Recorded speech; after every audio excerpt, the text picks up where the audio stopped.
সুন্দর করে বসে আছে পুচকু। পা দুইটা মেলে দিয়ে লেজটা নামাই দিল।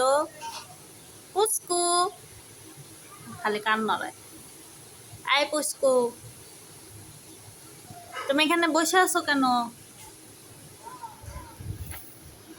বসে বসে কি ভাবতেছো? এখানে কি চিন্তা করতেছো? এখানে বসে আছো কে? ও কি যেন ভাবতেছে। ভাবতেছে রান্না কখন হবে আর আমি কখন খাবো।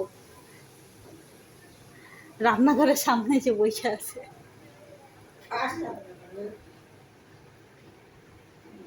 তুমি নানির দিক তাকায় আসো কে?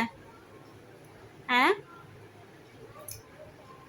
ও চিন্তা করতেছো নানি রান্না করতেছো, নানির রান্না শেষ হয় না কে?